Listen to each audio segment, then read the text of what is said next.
veíamos el colágeno laríngeo, ¿sí? Entre un grado normal, grado el B, el C y el D, ¿sí? El D, se dan cuenta que es la última parte. En el B vemos los ventrículos que están hacia adelante, hacia rostral. Luego vemos en el C cómo los cartílagos, ya corniculados se están vertiendo también. Y en la parte final, como que todo se desmorona y causa de que no haya nada de ingreso de aire.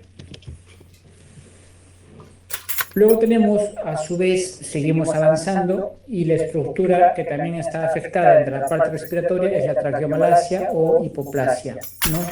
Básicamente, la diferencia es que en el carlino vamos a ver una traqueomalacia es un tejido flácido, sí, cartilaginoso, como que se ha vencido, ¿sí?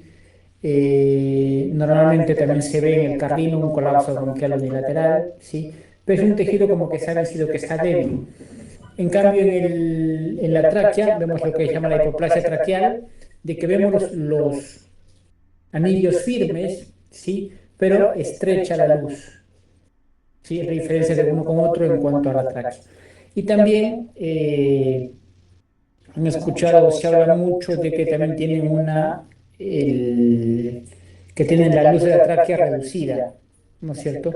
Pero eso no está relacionado al síndrome brachiocefálico, porque eso es bastante común en los perros brachiocefálicos, sí, que ya tienen otro tipo de, cuando uno va a medir la luz de la tráquea en estos perros, tienen unos valores diferentes, tiene una ecuación diferente, de por sí tiene una tráquea mucho más pequeña, más fina, ¿sí?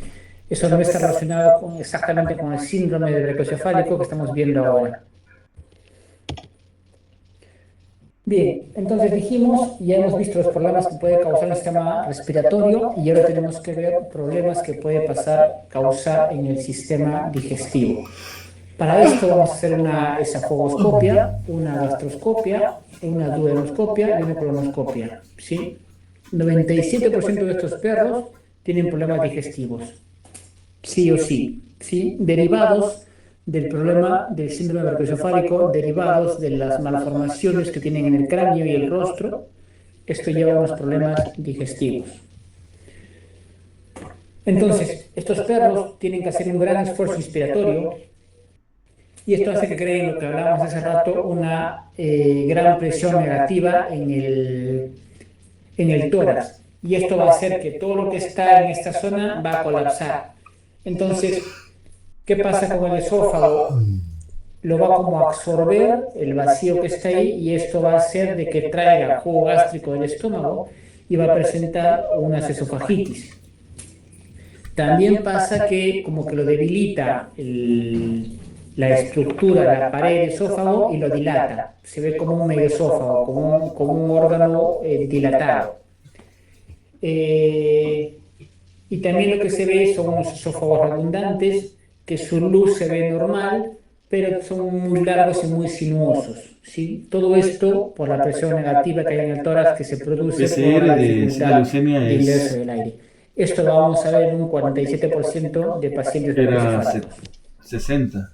Habían sida y leucemia, son dos enfermedades, por tanto Luego, 60. Y también por micoplasma era esta 40. presión negativa, Para vamos a ver hacerte incompetencias de PCR cardio. tocaría Recordamos que el hacer cardio la es la 60. válvula que Pero pasa del esófago hay otro tipo al de prueba estómago. que es Cuando queremos valorar inmunofluorescencia, el que es cardiac, más lo que hacemos económico es metemos y el mejor que endoscopio y la hacemos prueba rápida. nuevamente la técnica en Esa te J puedo hacer para por poder 30 ver si de quieres dónde de una vez. viene el endoscopio, en este caso el gastroscopio.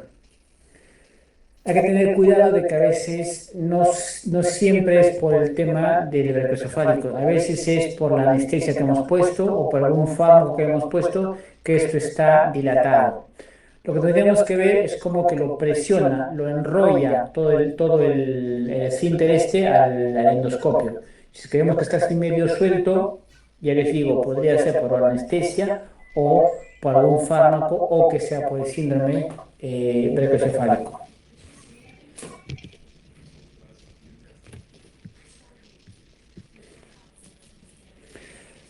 A su vez, es normal encontrar en estos pacientes gran contenido estomacal, gran contenido alimentario en los estómagos, por más que recomendamos que vengan en ayuno, es decir, recomendamos y vienen en ayuno, pero ¿qué pasa de que estos animales tienen un problema en la mucosa antral, ¿sí?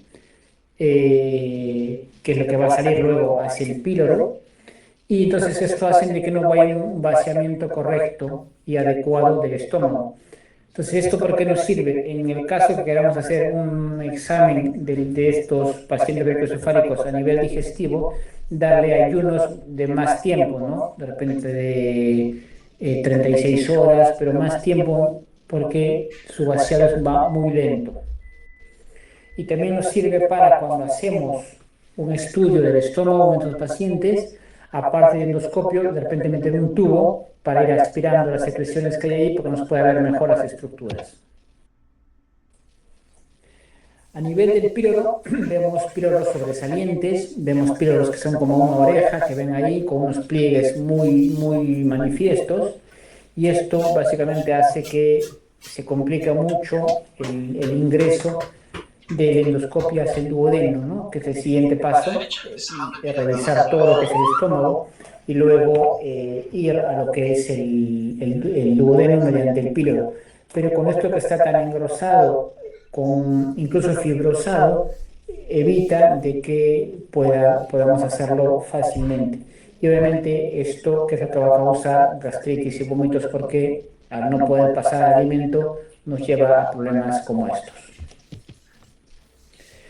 Y finalmente, causa estos pacientes, básicamente el boxer y el bulldog francés, causan una colitis específica que es por Escherichia coli, que no tiene una relación con el síndrome del cefálico, pero sí, ya que estamos en un poco de endoscopia, si gastamos la colonoscopia, podemos ver esto de que responde bastante bien a antibióticos, básicamente a quinolona. Sí, pero esto no tiene que ver con el cefálico. Pero en endoscopia, para acabar el sistema digestivo, al hacer esto, hacen muchas colitis, básicamente el boxeo como el bulldog francés. ¿Ok?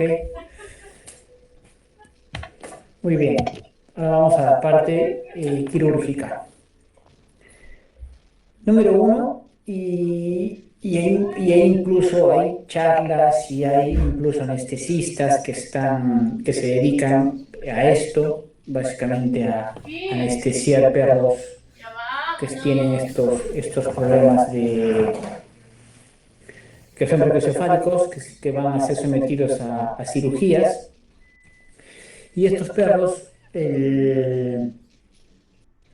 más allá del protocolo anestésico que van a hacer, sí, que recordemos que todo perro para ser anestesiado, imagino que ya esto lo tienen claro, lo tienen bien presente, tienen que ser canalizados con una vía y tienen que ser entubados, ¿no? Eso está de más, todo paciente.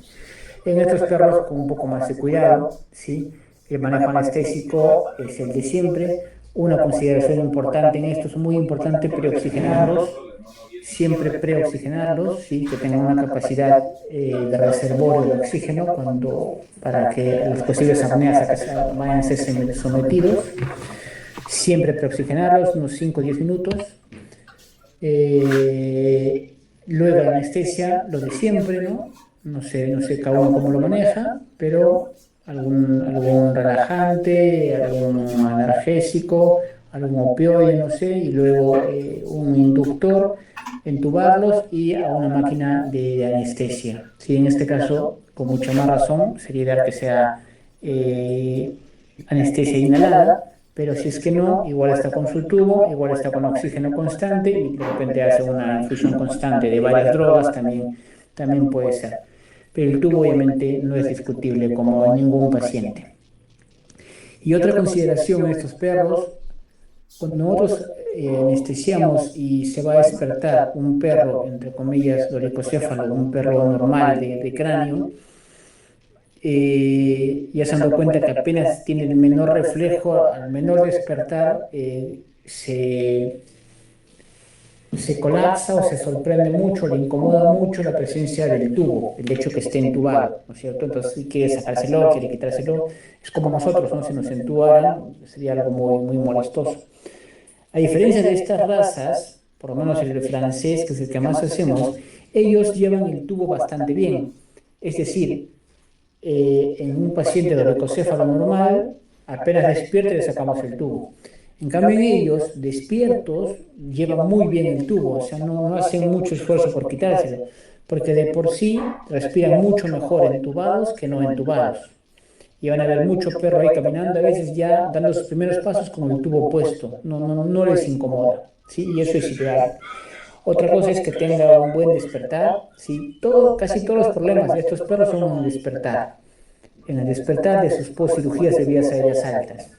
Ahí siempre son los problemas. Entonces, que mantengamos el tubo el máximo tiempo posible ayuda mucho a que no hagan, no den estos colapsos post anestesia, ¿sí? Cuando ya están muy conscientes, recién les quitamos el tubo. También es muy recomendado que estén con sus dueños, que es cuando despierten vean a sus dueños, ¿no? Para que no se desesperen y estén tranquilos y darle el alta cuando esté completamente animal, competente su respiración, para que se pueda ir a la casa. El tratamiento quirúrgico, tenemos las vías aéreas superiores, que vamos a ver primero las narinas, estrechez, estos cornetes aberrantes, tanto rostrales como caudales. Vamos a ver el parablando elongado, ¿sí? Vamos a ver la eversión de los ventrículos, vamos a ver, puede ser el problema de la epiglotis, puede ser de alguno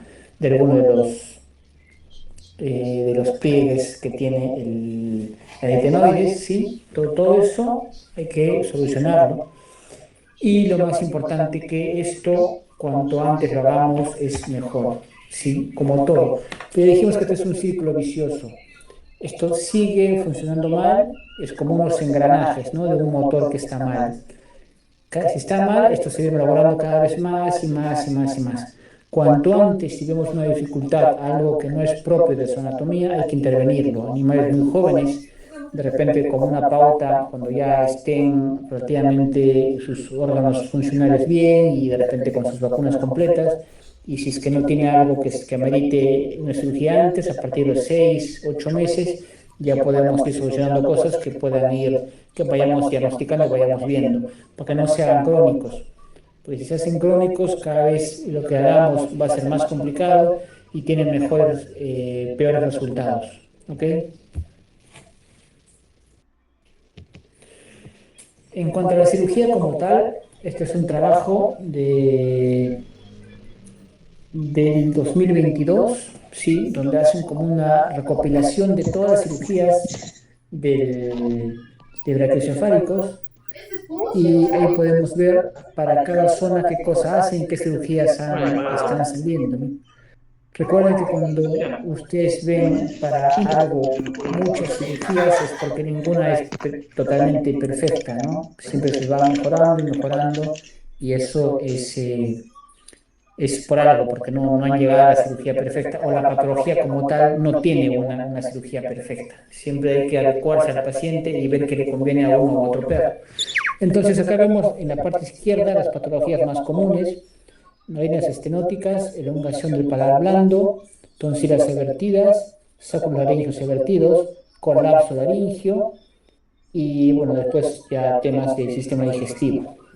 Entonces, para las estenosis naringeas, hasta 1982 se hacían la que hacemos hasta ahora, la horizontal.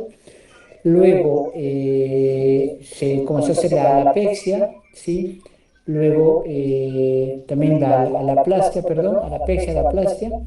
Y ahora también se comienza a hacer con láser, un poco que ayudar a estas estenosis de las narinas, sobre todo de estos cornetes aberrantes, con eso se quitan.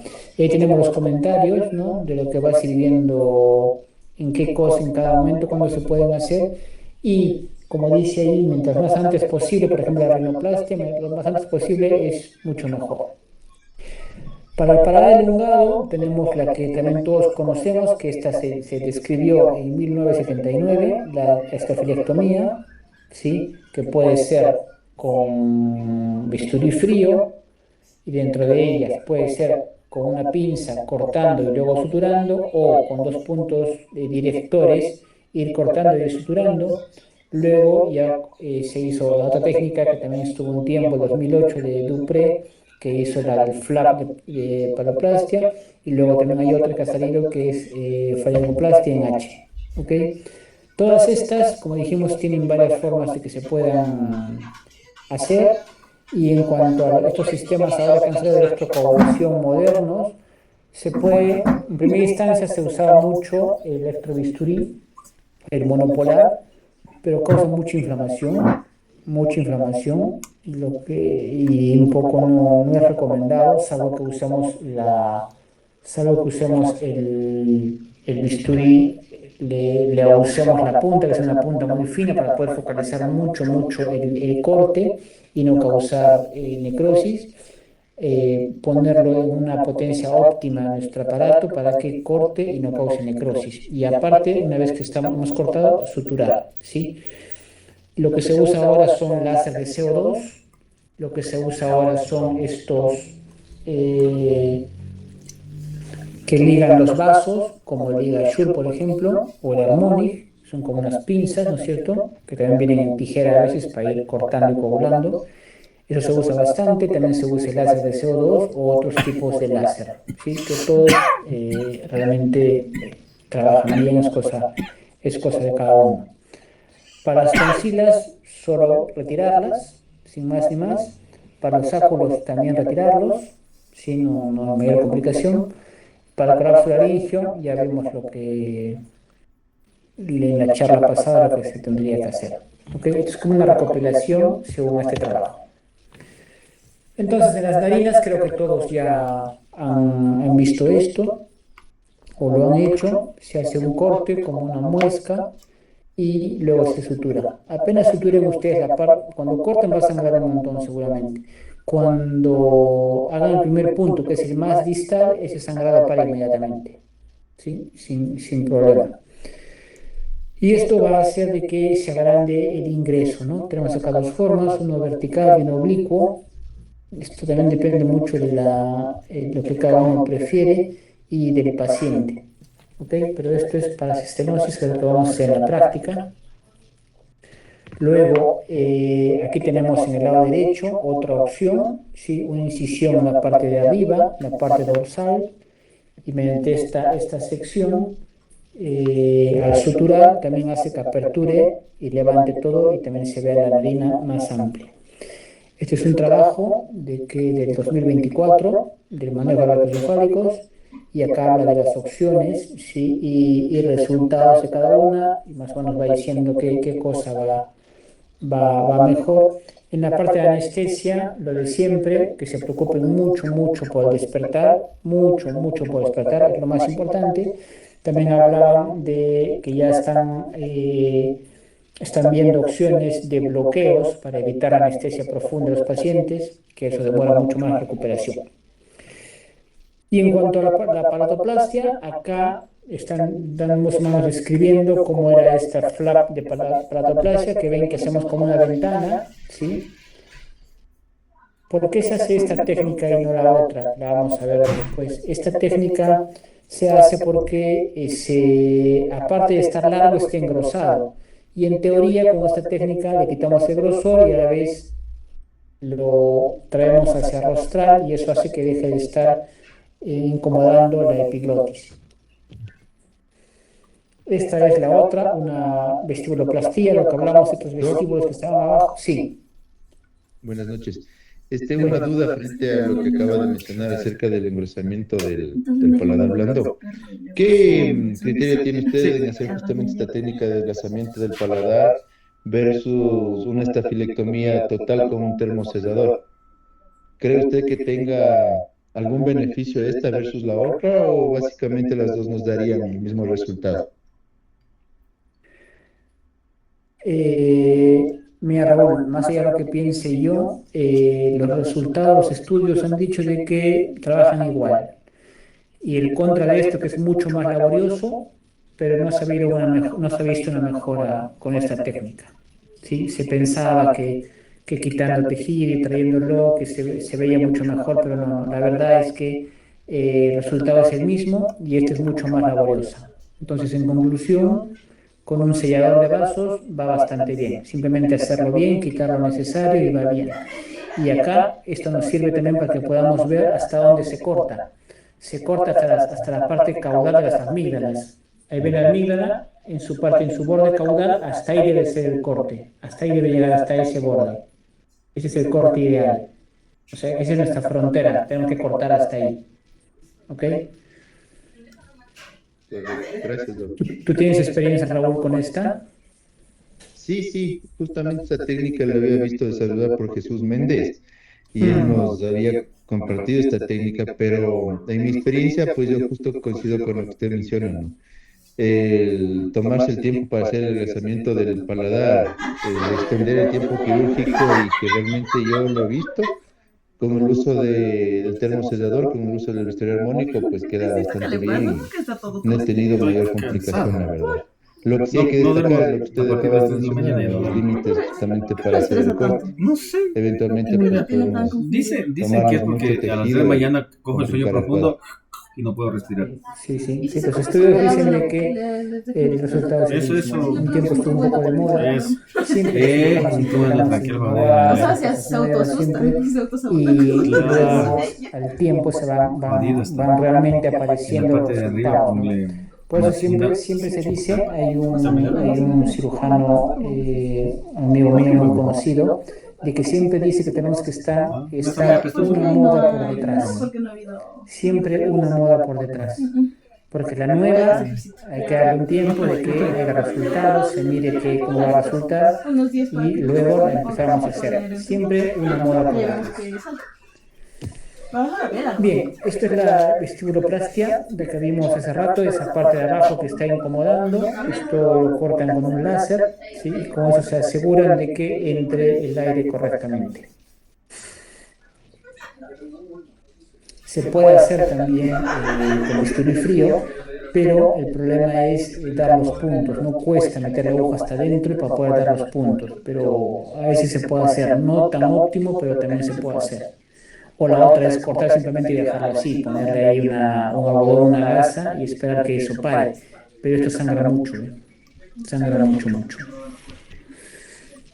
La palatoplastia clásica, la que hablábamos, ¿sí? Es lo más común, es poner dos puntos, ¿sí? Ir cortando y suturando, cortando y suturando. Como es una mucosa, toda mucosa sangra un montón, entonces vamos cortando y suturando, cortamos y vamos avanzando, y punto, y punto, y punto, y punto, y punto, hasta que acabamos y ya, una sutura continua. La otra opción es poner una pinza, agarrar todo lo que queremos cortar, lo cortamos, luego hacemos un punto alrededor de la pinza, quitamos la pinza y estiramos y nos deja presionado ese tejido. Es la otra opción, ¿sí? Creo que lo más,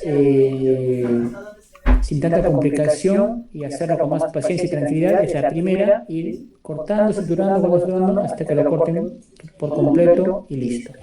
Recuerden que esto sangra mucho, ¿sí? Y si lo cortan todo y luego comienzan a suturar, a veces los bordes se repliegan, se van hacia adentro, hacia las coronas, y es complicado ver qué bordes con qué bordes. Mejor es poco a poco.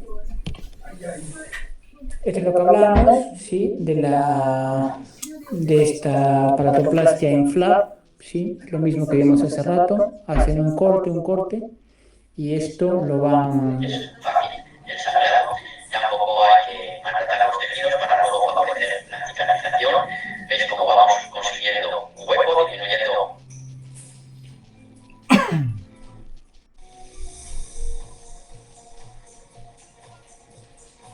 Aquí también ayuda mucho, como dijimos ayer, también el bipolar, todo lo que es la boca bipolar.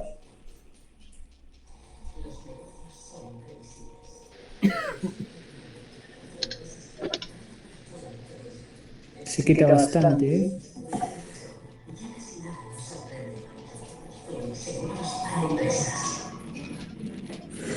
Esa punta, por ejemplo, en pala, es mejor que sea más, que acabe más fina, ¿no? Para focalizar el calor. Para ese tejido así que está medio con apariencia quemado no es óptimo, ¿no? El óptimo cuando usamos electrobisturí es que nos quede un tejido medio anaranjado, no así, no medio marrón porque ese es tejido necrosado, tejido quemado, ¿no? Bueno, al final suturamos todo y traemos el paladar para adelante. Si no, con esta pinza que ven aquí, a mano derecha, sí. Alex, ¿cómo te va, Andrés? Te saludo. ¿Qué tal, Andrés? ¿Cómo estás? A ver, hay un tema importante que detallar en esta técnica. A ver, el rato que se elimina el grosor del paladar, temporalmente da la apariencia, da la sensación de que ese paladar es más delgado. Sin embargo, en estudios actuales se ha visto que la fibrosis o la cicatrización que genera esta manipulación en exceso de esas zonas generan incluso mayor rigidez y menos elasticidad de este paladar que puede complicar aún más un síndrome braquicefálico. Así que, en teoría, estas nuevas técnicas han ido avanzando, sin embargo, yo creo porque tengo experiencia en este tema de selladores vasculares, de sistemas ultrasónicos, de láser.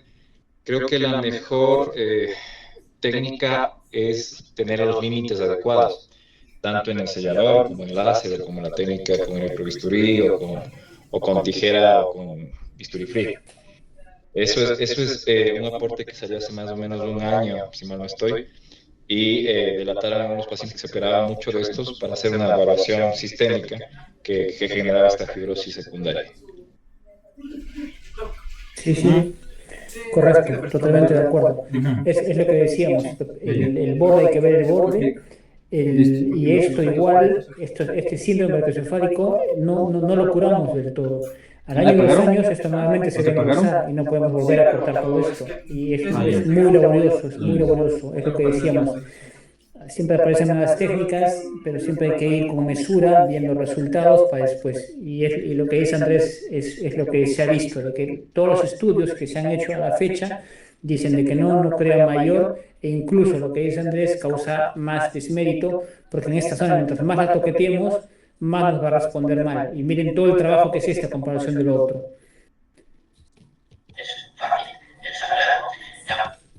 Bien, el sellador es parecido a esta pinza que está aquí. Tenemos, creo que el más común es el Ligashur. Nosotros usamos el Harmony. Más allá del sellador, lo importante de repente sería tener la curvatura de estas pinzas, que un poco nos van a ayudar, pero eso no quita que igual tengamos, o podemos usar varias pinzas. Nosotros usamos una pinza especial que es para cuerpo extraño, que es como un triángulo, que nos permite traerlo hacia craneal el paladar, sí, de una manera que sea toda proporcionada para poder cortarlo correctamente. Siempre que ustedes lo tiran solo del medio, después no se corta correctamente. Es lo bueno, o 2 puntos para traerlo todo, es como una alfombra, traerla toda para adelante para poder cortar, o si no, uno solo, pero que abarque bastante y lo pueden traer, ¿sí?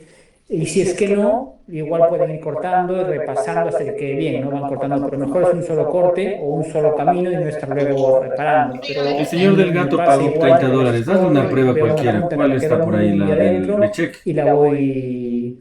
Y la pinzo y lo voy recuperando para quitarlo todo, ¿no? Y hay gente que aparte también le mete puntos para ayudar un poco a que sea más rápido. ¿Esa o la prueba rápida? La generación de esta cicatrización. Es cosa, claro, es cosa o yo particularmente o nosotros simplemente lo cortamos y ya está, no hacemos lo otro. Y siempre verificamos el tema de no PCR no, sino la otra, la normal. Las amigas es mucho más sencillo, con estos aparatos simplemente las vemos y las quitamos, y si usted no puede así, con un bisturí frío, igual las cortamos y tenemos que hacer un par de puntos, listo. Lo que hablamos de las tonsilas, sí, esto ya es un poco más fino, si queremos tenemos que usar un láser, sí, y apoyados con un endoscopio o un rinoscopio para ir poder quitándolas y extrayéndolas estas zonas aberrantes, y eso hace un poco que limpiemos el camino del ingreso del aire. pero esto ya es más con trabajo de alguien que maneje este aparato y es un poco más de minimización, ¿no? Esto no es alcance para hacerlo nosotros de manera como cirujanos generales. Este es un paciente que vino hace poco, creo que vino el lunes. Llamaba la atención porque es un paciente que no es un típico, ¿no? Este es un boyero. Y no sé si... Si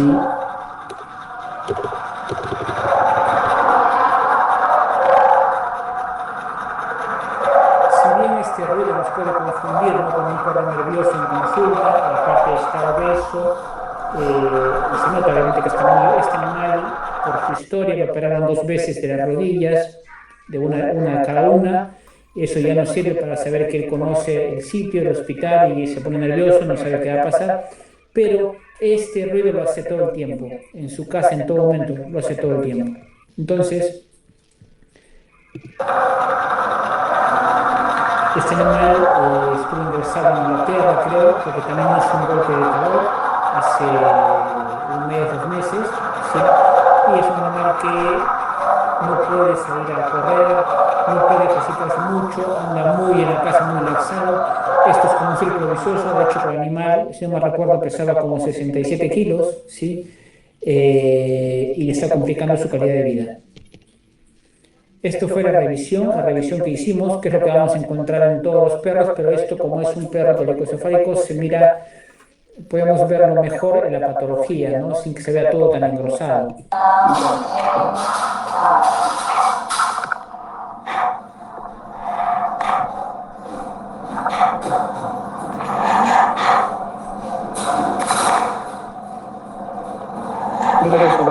Esto sí sobresale, ¿no? Sí.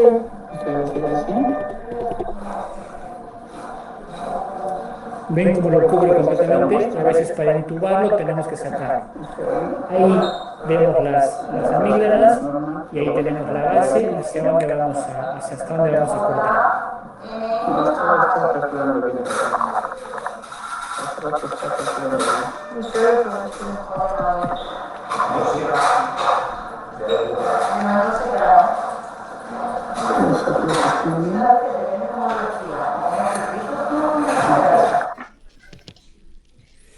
Y esto es cuando acabamos, ¿no? Esto lo hicimos con el Harmonic, incidimos y ahí se ve cómo queda al ras.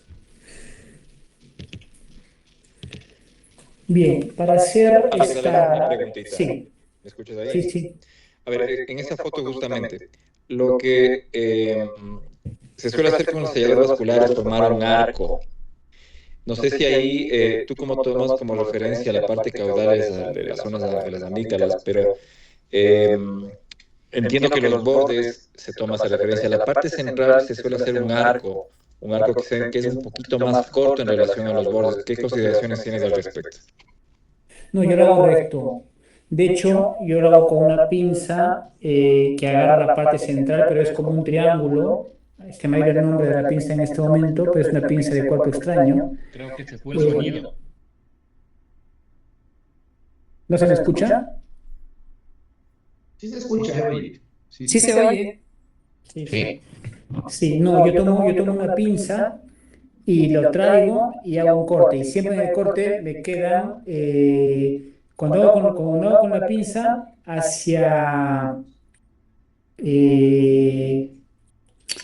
me queda hacia el centro un poco más cortado y me quedan como unos bordes en la parte laterales. Y eso finalmente los pinzo y los retiro. Y dejo una línea recta de un lado al otro. No hago un ingreso más hacia hacia el medio, no hago un ingreso más avanzado ahí. Tú dejas un ingreso, haces como una zona en eso más hacia rostral, entiendo.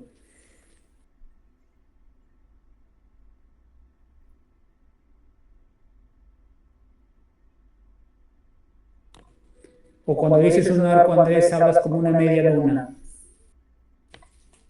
¿Aló? Sí, se estaba recortando un poquito. Sí. Sí, es como un arco específico, o sea, como una media luna. Sí. Porque suele esa zona, que quedarse con algo de restos de alimentación. Y algunos pacientes que tienen un síndrome muy, muy avanzado, molesta mucho en el tema de deglución. Entonces, este arco que se forma regula un poco ese tema de deglución y mejora un poco la captación de respiración en estos pacientes que pueden enematizarse, inflamarse después. Sí, justamente a veces cuando se hace el corte, luego se hace suturas y con la sutura como que le das la forma que uno quiera, ¿no? Eso también ayuda a que cicatrice mucho más rápido. O con estas pinzas, pero que sean más curvas. Pero las pinzas que tengo yo no me permiten dar una curvatura. Entonces lo que me quedaría, si necesito hacer este arco, sería meter puntos. Pero sí, es correcta tu precisión. Bien, para hacer la cirugía hay varias opciones, ¿no? O sea, de colocación, pero como dijimos, en toda cirugía, ya de por sí la cirugía es un estrés, entonces tenemos que usar algo que nos deje tranquilos, que nos visualice mejor las cosas y lo hagamos de la mejor manera. En el hospital que trabajo hay varios cirujanos y los que hacemos esto somos como tres y cada uno opera diferente. Yo opero con este posicionador, ¿sí? Y acá falta la parte de la barra de abajo que lo va a presionar hacia abajo. Hay gente que lo cuelga, tenemos como unas cadenas que van colgadas en el techo, lo cuelga al techo. Hay gente, lo que pasa es que es más complicado, pero lo que tiene a alguien agarrando la cabeza, ¿no? Que es mucho más complicado. Yo he visto a veces también gente que lo opera al revés, que lo opera de cúbito dorsal. Hay gente que le pone esto es para abrir la mandíbula, ¿sí? Y les pone abajo como como una manta, como una almohada, les pone un abridor de la boca y lo operan así, ¿sí? Entonces es gusto de cada uno. Pero la idea es que puedan ver, visualizar bien la parte posterior para que hagan un corte bastante correcto dentro de lo que permita. El tubo siempre va a molestar, entonces hay que fijarlo a la parte de abajo. El monitoreo es una pelea constante con los anestesistas, ¿sí? Si es posible no tener ahí la pinza, el pulsoxímetro. Nosotros usamos también un electro que va por el esófago en todos los pacientes, en este caso obviamente no porque molesta. Y siempre es necesario un ayudante más que nos esté tirando, ¿no es cierto? Esto no se puede hacer solo. Igual, por más que sea la boca, hay que hacer un lavado aséptico a la zona, ¿sí? Un spray con clorhexidina, se puede untar toda esta zona y unas pinzas adecuadas. Para mí es una cirugía muy instrumento dependiente, porque con una pinza adecuada van a trabajar bien, porque si improvisan y quieren poner dos alis y no llegan hasta el fondo, o quieren improvisar y ponen alguna pinza de intestino, no, algo que sea específico para esto, que les ayude, que esté bien, para que hagan un solo corte y esto vaya perfecto y no demoremos tanto en la cirugía. ¿Ok? Esta es una opción de las muchas que pueden haber. Este posicionador es bastante conocido y bastante práctico. Esto lo han extrapolado de los exóticos, ¿no? Que lo usan mucho para los conejos, para limar los dientes, para sus temas dentales, y lo han hecho mucho más grande y lo han hecho para perros. Hay esto que es todo de fibra, que es bastante, la verdad, débil, ¿sí? Débil. Sirve, cumple su función, pero es débil. Yo me mandaba a hacer uno todo de inox, o lo puedo mandar a hacer de fierro negro también, y va bastante bien. Sirve para esto, sirve para tumores de mandíbula, va muy bien. Fracturas, va muy bien. Algunos tumores también del paladar duro van bien. O sea, tiene su uso. No es para todo, pero tiene sus funciones. Este es un caso especial, sí, que había una neoplasia en el paladar blando, pero lo traigo a cotación porque es muy parecido el posicionamiento, ¿no? Este perro aparte está con una hiperplasia, unos épolis en esa zona. Y lo mismo lo quitamos y en este caso se sutura la zona. Bien, aportes, experiencias, desastres. ¿Qué nos pueden comentar? Chuta.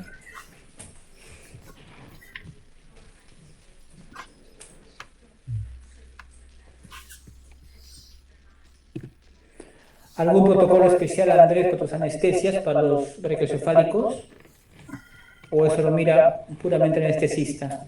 Sí, o sea, de hecho lo necesita, pero suelen hacer una inducción con fentanil. O sea, la idea es que se despierte lo más rápido posible en menos tiempo para poder la parte sensitiva y motora de la laringe que pueda actuar lo más pronto posible para evitar algún edema o alguna disnea inspiratoria o expiratoria. Fentanil y propofol en dosis de titulación, a veces con un bloqueo muy rápido de la zona que vamos a hacer la cirugía y luego eventualmente algo después para manejar algo si se despierta muy acelerado o con alguna angustia por tema de la respiración, butorfanol, acepromacina, algo que manejen el posterior, pero normalmente propofol, fentanil. Y recordar que en estos perros, a veces nosotros tenemos ya en la mente qué tubo se les pone de acuerdo al tamaño, ¿no? Hay trucos para medir cómo es, más o menos desde fuera, para saber qué tubo le corresponde. Pero recuerden que estos perros tienen la tráquea mucho más pequeña, y de repente un bulldog de que por tamaño le corresponde un 7 un 8 de repente hay que ponerle un 5. Esto parece algo un poco significante, pero a veces cuando es una emergencia, por ejemplo, y uno recoge un tubo y va con un solo tubo no tiene más opciones, y está ahí y no puede, y no puede, no puede, a veces ese tiempo es oro, ¿no? Si está en el perro en un colapso. Entonces, primera cosa, saber que el perro tiene la tráquea, esta raza más pequeña, y segundo, sea esta raza o no, siempre ir con dos opciones, ¿no? Dos tamaños. Eso también ayuda. Y luego otra cosa, que cuando hacemos esto, el balón, más allá de quitarlo, no tanto en microcefálicos, en ellos esperamos que estén completamente expertos para quitarles el tubo, que lo mantenemos hasta el final, el perro camina con el tubo. En otros perros, cuando hacemos estas cirugías, sacamos el tubo con el balón medio hinchado, ¿no? Por alguna secreción que encontramos ahí para poder sacarlo. Y si es ideal, que no es una costumbre nuestra en general de usar tubos como debería ser, estériles en cada tráquea, de repente en estos casos darnos el detalle, que no debería ser un detalle, pero de usar el tubo estéril en estos casos, como en humana, ¿no? Cuando te van a operar te piden tu tubo propio para ti, lo usas y lo desechan, ¿no? Nosotros los usamos. Nosotros tenemos unos dos tipos de tubos, los normales y unos de silicona. Los de silicona van bastante bien en casos de emergencia porque fácilmente los destapas y no necesitas una jeringa para deshinchar el globo. En este caso, destapas una gomita y rápido se deshincha. Entonces, en perros que están así con, por ejemplo, los siberianos que despiertan a veces muy agudamente o muy mal, o los cachorros, nos ayuda rápido quitarlo y lo sacamos inmediatamente del tubo. Este tubo de silicona roja también nos sirve mucho en las resonancias o en las tomografías porque no da artefactos, ¿no? Para la parte cervical. Y bueno, eso es lo que me puede. Tú, Bruno, ¿qué experiencia con estos perros?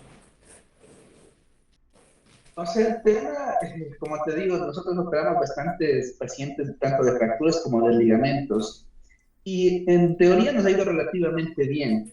Indicaciones que siempre con los anestesistas me dicen es, por ejemplo, tratemos de no ponerle, que es una práctica común muchas veces, rociar roxicaína en spray en la epiglotis, perdón, para entubar y todo. Y a eso a veces no lo hacemos porque hay pacientes que nos hemos dado cuenta que cuando ya se despiertan, el efecto anestésico está ahí, que no sienten muy bien, a veces no se dan cuenta que están entubados o algo, se desesperan y comienzan a estar ahí queriendo, o no saben que está la lengua ahí, y están como que por ahí se mueven y comienzan a respirar y tener por complicaciones, se desesperan.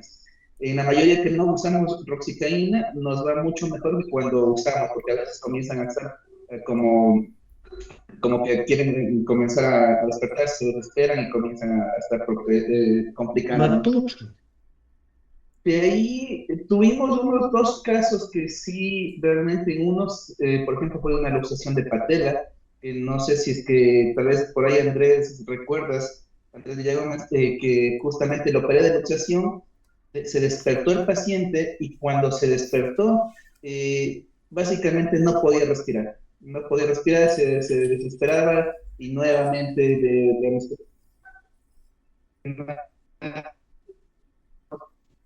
y se tranquilizaba, ya, o sea, ya estaba mejor, con los parámetros anestesiado. Intentábamos otra vez despertarle y nuevamente. La cuestión es que ese paciente al final tuvo que estar en la noche, con propofol toda la noche y con inducción de básicamente dormido y le pusieron un ventilador mecánico hasta que Andrés hizo la cirugía en la que retiró el exceso de paladar blando y ahí bueno, creo que sacó unas cosas más según lo que me había comentado, y después de eso ya el paciente se fue a la casa. No sé si pudiera mencionar algo antes. Sí, fue un edema laringio, fue justamente el paladar blando elongado, muy inflamado, sáculos laringios revertidos, y tenía el paciente en el bronquio principal izquierdo una broncomalacia, muy bien establecida, porque no se, incluso con flujo de oxígeno en esa zona no mejoraba y había bastante secreción. Quizás hizo, no sé si incluso una neumoaspiración por secreciones mismas del paciente. Y una remodelación obviamente de la zona nasal, incluso tratamos de hacer extracción de saco de corrientes nasales aberrantes. O sea, fue realmente un reto ese paciente. Luego pasó a ventilación, después de ventilación se fue despertando poco a poco mejor. Todas estas cirugías, estas cirugías que proponemos hacerlas como para prevenir desastres a futuro, que el paciente realmente lo ven bien la gente, sino que uno descubre las patologías prontamente y las que entran en el grupo de cirugías electivas en ese momento uno asume una responsabilidad un poco más grande porque el perro no está mal y uno está proponiendo un acto quirúrgico, ¿no? Imagínense que nos ha pasado seguramente a todos que proponemos algo, es como una castración, lo que proponemos nosotros, el animal colapsa, se queda mal o incluso se muere, ¿no? Entonces, mucho más cuidado, no es un freno quirúrgico esto, pero sí tener mucho más cuidado, preoxigenar, manejar otro tipo de anestesia especial para ellos, que rápidamente se puedan despertar, tener mucho cuidado en el post, si no es un paciente normal, no es un perro que lo podemos, sacamos del quirófano y lanzarlo a una jaula a que despierte, no es un perro normal, esos perros nunca van a despertar. Recuerden que tienen todas las funciones inhibidas y se ahogan y se mueren, o a veces vomitan y se mueren, ¿no? Entonces son pacientes que hasta que no estén súper despiertos no se puede alguien despegar de ese perro sí o sí. Si no, no es por más que tengamos mucho trabajo, no, son muy delicados.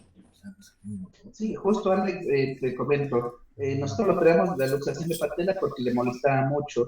Y antes de eso, ventajosamente, yo había hablado, de hecho, le había propuesto primero que le opere el paladar, pero los tutores dijeron, no, es que ahorita le duele mucho la rodilla y todo. Y claro, pero les mencioné desde el inicio, incluso en la autorización de cirugía, les aclaré que es un perro braquicéfalo y puede ser necesario requerir hospitalización o algún tratamiento adicional. Y eso fue, creo que la ventaja que nos ayudó bastante para que después entendieran y se pueda hacer tratamiento en otro centro después. Entonces, a veces sí, como tú dices, uno hay que poner el panorama un poco más, el peor panorama del tutor y tener preparado por cualquier cosa y estar ante cualquier situación ahí. Lamentablemente yo creo que la gente ha asumido como que esta raza es normal que respire así. No lo miran mal, piensan que es inherente a la raza y es normal, incluso es algo peculiar y algo gracioso, incluso piensan, ¿no? Cuando uno le dice hay que operar esto, recién se enteran que es algo malo. No tienen esa relación. Por eso decía al principio, cuando la gente los compra, no tienen claro, se les gana otras cosas y no los problemas que pueda tener esta raza. La mayor experiencia que tenemos nosotros con Bulldog, en especial francés, son las hernias. Nosotros somos un centro que remiten porque tenemos tomografía y resonancia y hacemos muchos Bulldog. Y bueno, no sé qué será, pero en ese caso yo me he fijado, porque hoy día justo hicieron dos, por ejemplo, eh, los cuidados, más allá de que se quedan así hasta el final de despertar, en cuanto al manejo anestésico, lo toman como cualquier paciente. Eh, y esa es nuestra experiencia básicamente en microcefálicos. Se hace, es mucha la referencia de mucha hernia como principal cosa. Nosotros no somos un centro, si bien hacemos paladar blando, pero la gente incluso aquí no es muy conocedora de esto y los que conocen obviamente van a centros donde se dedican solo a esto, porque hay muchos centros por especialidades, pero es una zona, en general en toda España, hay mucho bulldog francés, mucho, y no está instaurado esta profilaxis, este manejo desde un inicio de qué hacer, qué no hacer, qué no evaluar, no. Igual que Perú, igual la gente se sorprende cuando le comentas tú que esto está mal y que podemos hacer esto o lo otro. Y peor, si es que le dices, y luego le dices que hay encima riesgos, no le cierra por ningún lado a la gente.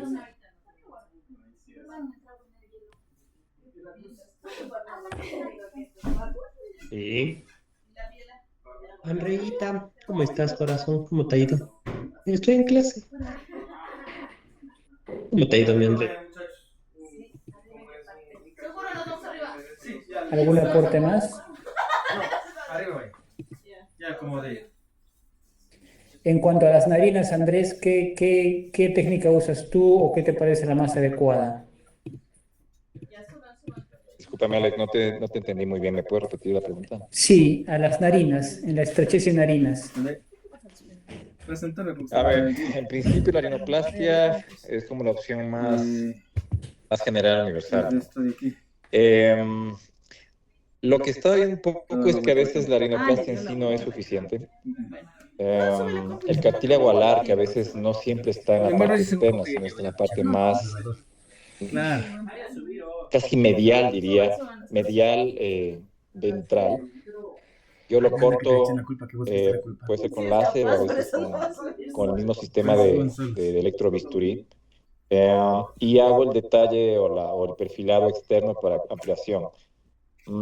Suelo también considerar a veces con una pinza la extracción de los cornetes nasales aberrantes o en algunas ocasiones importantes, cuando no es suficiente, entre comillas, un vaciado nasal con láser o incluso, tú debes conocer, Alex, usamos una técnica con un dispositivo que se llama Shaver, que es el que se utiliza para artroscopía. Que se utiliza para artroscopía. Hacemos un vaciado nasal del meato y del cornete nasal ventral hasta llegar al cornete aberrante. Y bueno, te hablo de casos en donde ya el tema del síndrome es muy grave y son pacientes gerontes, en donde realmente la cirugía solamente el paladar o la nariz ya no es suficiente. Eso como punto clave en estos pacientes. Hay normalmente una remodelación nasal externa más la extracción del cartílago nasal medial. Sí, la verdad que a veces hacemos una narina y hacemos la otra y no nos queda igual y estamos preocupados de ir cortando un poco más para dejarlo un poco estético, cuando realmente el problema es por dentro, ¿no? Hay muchos autores que recomiendan a veces ser muy agresivos y quitar gran cantidad de cornetes para que mejore la ventilación, porque está comprobado que realmente el problema está por dentro, ¿no? No tanto por fuera. No tanto, tú puedes dejarlo aparentemente por fuera bien, pero el aire sigue sin ingresar. Sigue sin ingresar. Eso cada vez se está hablando más.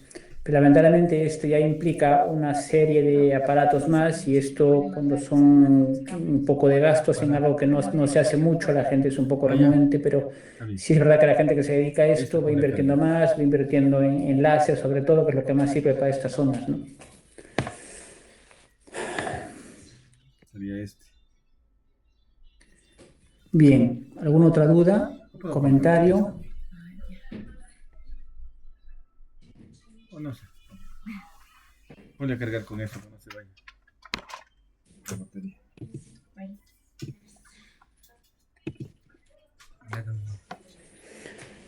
Bien, yo tengo una charla de tráquea, ¿sí? Que de repente no sé si han hecho tráquea en otro módulo o van a hacerlo. No. No, no, no Como creo. es que todo está relacionado, ¿no? Todo lo que hemos visto que en este caso, por ejemplo, en estados graves hay que hacer una traqueotomía o una traqueostomía permanente, tanto en esto como en laringe. Entonces creo que hasta ahí llegaría el módulo de cabeza y cuello, ¿no? Un poco para complementar esto, creo que nos puede servir esta charla.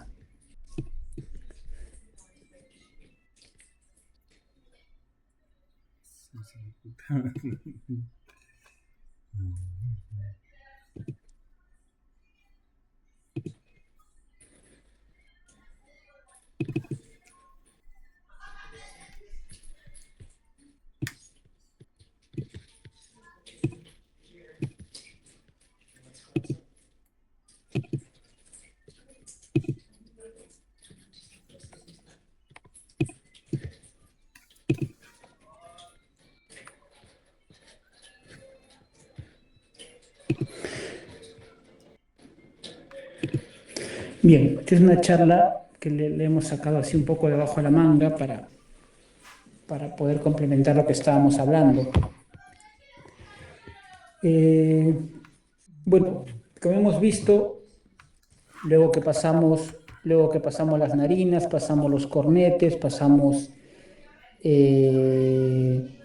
lo que es la laringe, lo que son todos los cartílagos, eh, es la conexión que va entre la parte caudal del cricoides hasta la carina, ¿no? Donde ya se bifurca y se crean los bronquios, tanto el izquierdo como el derecho. Toda esa zona es un conducto, el conducto respiratorio, de que nos básicamente ayuda a que el aire entre hacia los pulmones para que haya un intercambio gaseoso, ¿no es cierto?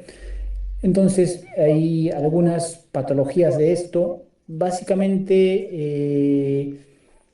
son por temas secundarios, ¿no? Que tenemos que aperturarlas, por ejemplo, tumores orales, por ejemplo, emergencias, complicaciones, edemas, que tenemos que aperturarla para que por ahí haga una ventilación adecuada, porque en proximal hay alguna obstrucción, ¿no? Entonces son a veces cirugías de que no son tanto opcionales, sino que tenemos que saberlas hacer sí o sí porque nos puede tocar.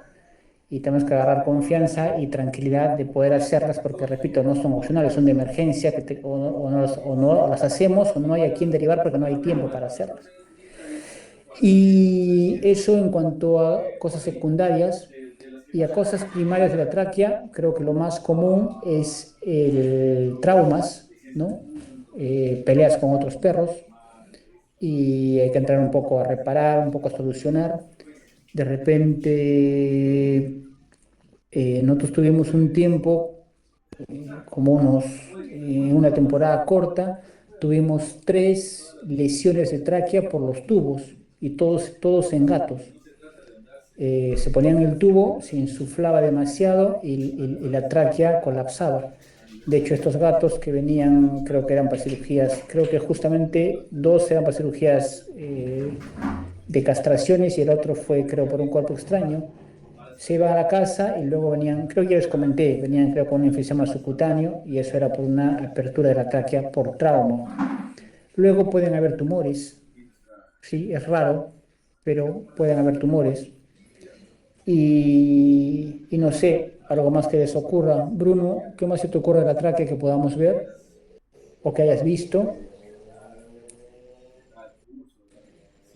En general no mucho porque no me llega tantas emergencias de eso, pero la mayoría son por mordidas también, ¿no? Sí, por Mordidas, trauma. traumas principalmente. De ahí no mucho.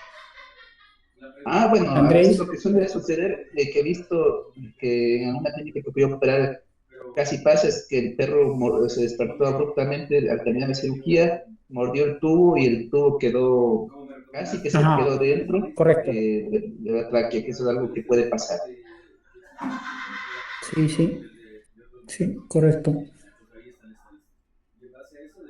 Andrés, Te escucho, Alex. sí, te decía, alguna patología que te venga en la mente cuando hablamos de tráquea. Varios, de hecho. A ver, patologías degenerativas, principalmente la traqueomalacia, el colapso traqueal también llamado. Patologías de origen traumático, fistulaciones externas por trauma, rupturas traqueales como patología externa, estenosis secundarios a colocación de tubos con balones de alta presión, no sé si recuerdas esos tubos que son medios naranja que se utilizaban antes. No, los actuales ventajosamente ya el balón es de alto flujo y baja presión. Fístulas traqueoesofágicas, que puede ser otra opción también. ¿Qué más? Estenosis segmentarias, rupturas por perforaciones esofágicas, infecciones, fibrosis dentro de tráquea. Y tal vez también hay algo como la hipoplasia traqueal, que son enfermedades también de tipo congénito. Creo que, creo que esas por el momento. Sí, sí, no, yo no mencioné tanto lo de problemas de estenosis o problemas eh, degenerativos de la raquia, pero sí, está correcto. Yo más me abocaba a temas de emergencia, de traumas, que más o menos esta charla va por ese lado. ¿Ok? Y bueno, eso que comentabas de los balones de alta presión, nosotros usamos primero porque los dueños del hospital son gente mayor todavía y tienen mucha confianza de esto. Y segundo, nos sirven mucho, por ejemplo, para los estudios de tomografía, para poder entubarlos y que no cause problemas. No sé si para tomografía de resonancia, pero los usamos ahí. Y nosotros tuvimos rupturas de tráquea, sí, pero eran diferente de estos tubos, creo que era con los normales, ¿eh? No eran con los tubos estos de goma roja.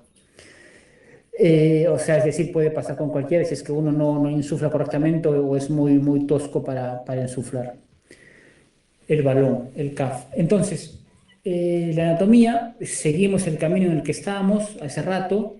Ya dijimos que esto comienza en el cartílago cricoides y acaba en la carina. Son anillos de cartílago hialino incompleto, o sea, no son anillos totalmente circulares, son anillos que están conectados por un músculo que va por fuera, a diferencia de otras especies que va por dentro, este va por fuera, y normalmente tiene un promedio de unos 32 anillos. Ahí podemos ver en el dibujo de aquí, ¿sí? Como más o menos los vasos que van irrigando la zona. Básicamente aquí vamos a tener la carótida, recuerden que ahí está el paquete carotídeo en esa zona, y la carótida la va acompañando y es una zona que hay mucha irrigación, así que en cuanto a irrigación no hay mucho problema, siempre tiene algún vaso que llega a esta zona. Eh, Aquí vemos la composición de la tráquea, tiene una mucosa interna, tiene una submucosa y luego tiene una adventicia, que es en la parte cervical, y una serosa, que es en la parte torácica. La tráquea tiene dos secciones, tanto una cervical como una torácica. Esto trae importancia porque hay algunas técnicas que se pueden usar solo en la cervical, más no en la torácica. Es una estructura que es más gruesa ventralmente. De hecho, cuando nosotros hacemos una endoscopia del esófago, vamos a ver cómo va por abajo pasa la tráquea, porque ya vimos que el esófago va por encima y llega un momento, tiene un camino muy corto que va por dorsal de la tráquea y luego se va hacia la izquierda. Y como decíamos, este músculo que va a cerrar estos anillos es el músculo traqueal que va por fuera de la tráquea. Tiene aporte sanguíneo a las arterias tiroideas craneal y caudal, ¿sí? O sea, las tiroideas, tanto craneal y caudal, nos irrigan toda esta zona. Y un drenaje venoso a través de las tiroides, yugular interna y broncoesofágica. Esta yugular interna también está en el paquete carotidio. El diagnóstico de patologías de la tráquea es diverso, pero creo que el que se lleva a todo es la endoscopia, porque vemos directamente el lumen traqueal y ahí podemos visualizar cualquier defecto, cualquier problema, cualquier estenosis. También nos sirve de cierta manera, como toda zona neumatizada, que no sea el cráneo, la radiografía, ¿sí? Pero recordemos que es una patología dinámica, que es probable que a veces no la veamos en el momento justo que esté estenosado, o algo como más básico, que no sepamos cómo es realmente la anatomía correcta, o no sepamos, por ejemplo, que hay ciertas razas que de por sí tienen una hipoplasia por raza, o que es mucho más pequeña que otra, y podemos decir que es otra cosa. La tomografía también ayuda bastante en lesiones, y a veces, finalmente, cuando tenemos, por ejemplo, alguna ruptura de la tráquea por un balón del tubo traqueal, básicamente nos va a servir la exploración directa visual, que vamos a ver ahí. Podemos echar suero y vamos a ver que cuando pierde por ahí, hace un burbujeo para saber dónde está la lesión, ¿ok? Pero básicamente, si buscamos un método ideal, sería una traqueobroncoscopia. En cuanto a las cirugías de la tráquea, ya dijimos que básicamente lo que estamos viendo ahora son cirugías que vamos a hacer para hacer un ingreso del aire, ¿sí? Un acceso a la vía respiratoria, porque ha colapsado en su parte más craneal. Tenemos una traqueostomía temporal, ¿sí? En la que vamos a meter un tubo por un tiempo corto, que no pasen de 6 horas, ¿sí? Tenemos luego una de que vamos a retirar un pedazo de tráquea, nos puede alcanzar hasta 48 horas, y tenemos otro que ya va a ser la permanente, que es la que la vamos a dejar con un estoma, una abertura permanente, ¿no? Venden unos tubos que son especiales para esto, de varios tamaños, que van en esta zona, que se ponen ahí y tienen ya una anatomía especial para poder fijarlos y todo. Si es que no los hubieran, que es lo más común, que no los tengamos en ese momento, en el lado derecho vemos cómo fabricar uno, ¿sí? Fácilmente fabricamos y lo podemos poner y lo fijamos, ¿ok? No tiene mucha complicación esto, es una anatomía muy básica, que la vamos a ver después. El tema es que cuando llegamos a la tráquea hacemos una incisión transversa a ella y nos ayudamos con un punto director, ¿sí? Para poder meter el tubo. En el caso ideal o en la cirugía ideal tenemos que poner un tubo director en craneal y un tubo director en caudal.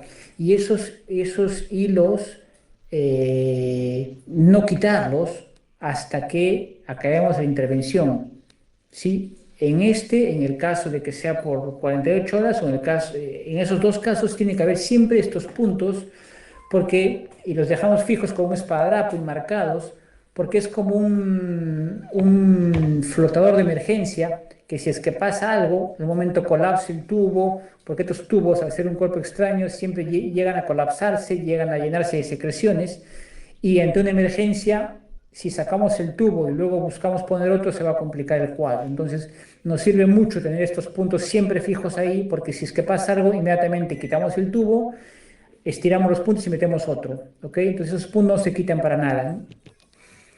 Así quedaría. Este es uno de los tubos especiales que vienen para esto, ¿sí? En estos lados que tienen ahí como unos ingresos, ahí ponemos, vienen como una especie de tira de gasa para poder fijarlo al cuerpo.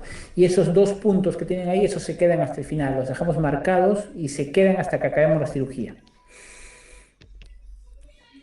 En la permanente, sí, hay un componente diferente, aparte de que se va a quedar abierto, es que tenemos que fijar estos músculos, estos externos ioideos, ¿sí? Para que pasen por abajo y un poco nos prolapsen la tráquea hacia afuera, ¿sí? Porque recuerden que siempre cuando se queda en el cuello, el animal flexiona, o de por sí, si son de cuellos cortos, mucho peor. Si es que fuera un brachiocefálico se complicaría mucho porque hay mucho pliegue en esta zona, y si no prolapsamos la tráquea hacia afuera, esto queda en profundidad y fácilmente el mismo pliegue de la piel, así no sea un cuello corto, puede tapar nuestro agujero. Por eso que al pasar los esternoioideos por debajo, vamos a ver que se prolapsa hacia arriba, y una vez prolapsada podemos trabajar que vamos a quitar todo lo que es el cartílago, ¿sí? Vamos a hacer una sutura, si es que permite, mucocartílago, y finalmente después vamos a cerrar, vamos a poner la piel, vamos a cerrarlo todo y vamos a hacer una piel desde la piel mucocutánea prácticamente, ¿sí? Y que nos quede una abertura ahí, que eso ya se queda así por siempre. También existe la anastomosis en el caso que tengamos traumas, ¿sí? Que tengamos traumas o un tumor, que ya les digo que es un poco raro, o que tenemos una estenosis focalizada, ¿sí? Una traqueomalacia focalizada, podemos quitar el pedazo de tráquea si es muy focalizado, y hacemos una anastomosis término-terminal con puntos, y si es que hay mucha tensión, mucha presión, podemos hacer una sutura de tensión para dejar relajada la zona. Recuerden que siempre cualquier sutura, el éxito está de que quitemos la tensión por completo, que estén los tejidos relajados para que puedan hacer su trabajo y pueda quedarse un tejido adecuado, porque si hay mucho movimiento es un tejido de granulación que no es adecuado. Entonces, la cirugía, tenemos al paciente en decúbito ventral, ¿sí? Vamos a ver esta zona, vamos a quitar igual el músculo subcutáneo y el músculo el platisma, lo vamos a quitar.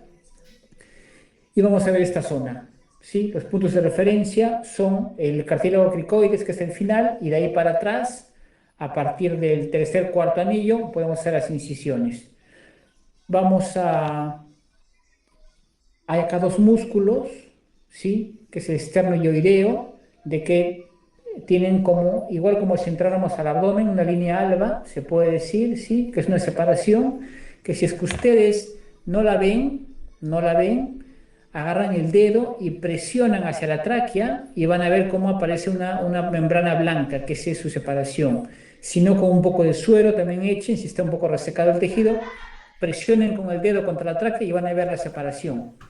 Y ya ubicándola, agarran con la tijera y pueden hacer la separación de estos dos músculos que son los esternoioideos, ¿sí? Que vienen a ser estos. Estos son los que van a ir por debajo. Estos esternoioideos reciben este nombre, ¿por qué? Porque justamente van del esternón hacia la parte de los huesos ioideos, o del arco ioideo específicamente, ¿sí? Todo tiene su porqué cada músculo. Estos son esternoioideos. Por debajo están los externotiroideos, que van del externo hacia la tiroides, ¿sí? Pero esos no tienen implicancia ahora. Simplemente este esternoioideo. Entonces, al separar estos dos músculos, ya está la tráquea, se ve la tráquea inmediatamente. Es un abordaje bastante sencillo. Se ve la tráquea inmediatamente. Una vez que la vemos, hacemos un punto director, ¿sí? Otro punto director y podemos hacer el corte. Una vez hecho el corte, si es que es una temporal, metemos el tubo.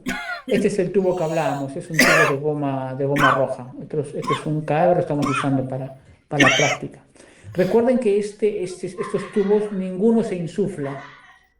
Sí, ninguno se insufla.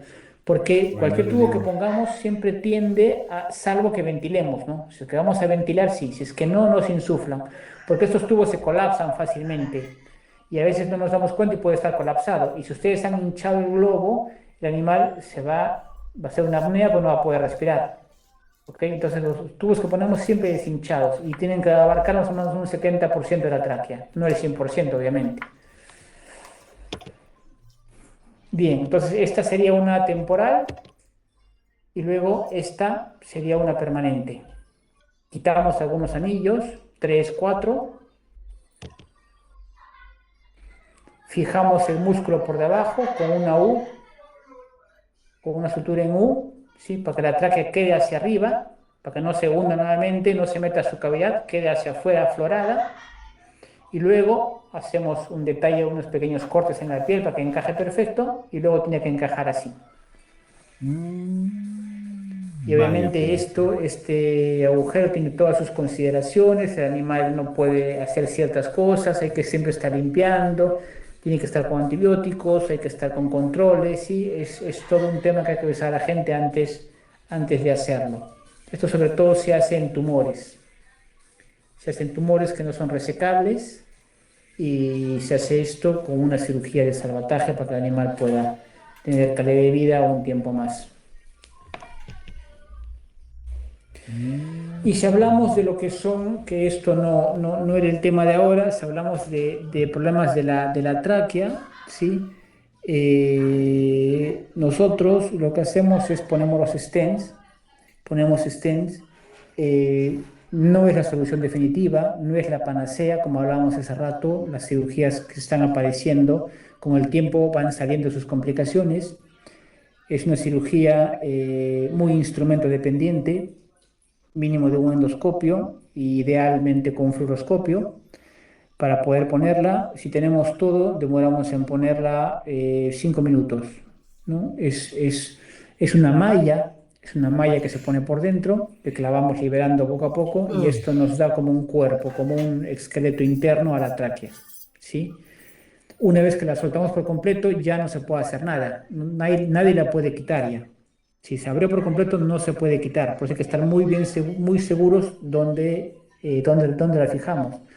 Tiene su pequeña complicación porque la tráquea se está moviendo constantemente porque el latido cardíaco está moviendo constantemente la tráquea, la respiración también, y esto hace que un poco vaya avanzando y retrocediendo. Entonces, con mucho cuidado y con una planificación muy detallada previa para saber qué tamaño es y de dónde vamos a ponerla, y tener como siempre 2 o 3 números a la mano, porque si no lo desenrollamos completamente, la podemos nuevamente enrollar todo por dentro. Pero si ya le quitamos, la soltamos completamente, ya no podemos hacer nada. Entonces podemos ir viendo, si no nos gusta, sacamos otra y hasta que veamos que esa está perfecta y si esa nos gusta, quitamos la liberamos por completo y la dejamos ahí. Crea un efecto de mejor inmediato porque apertura la tráquea, ¿no?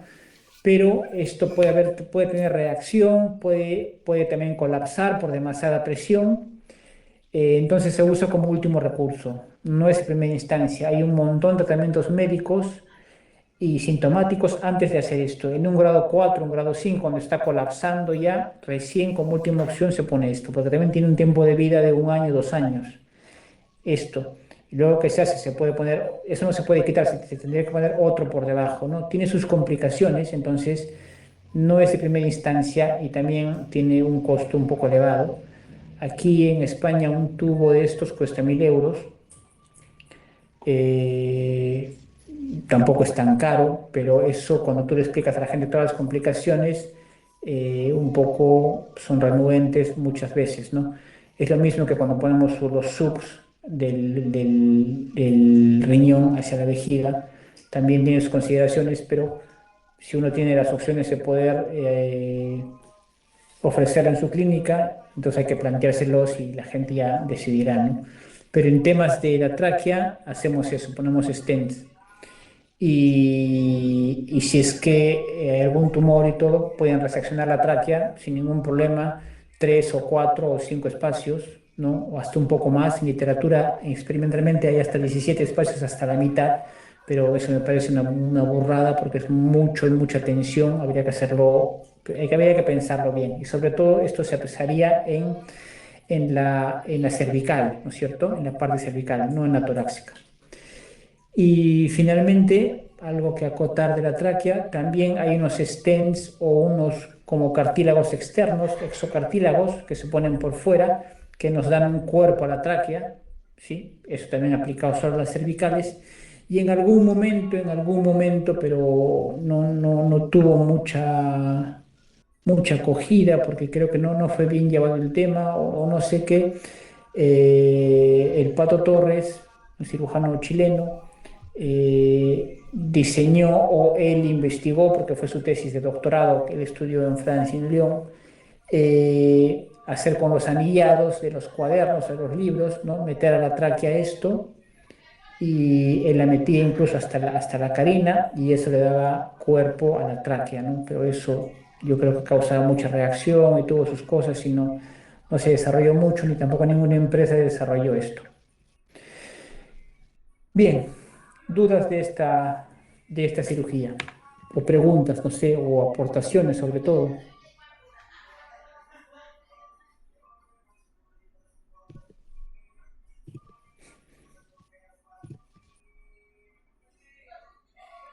Buenas noches, doctor. Les saluda Vladimir Celi.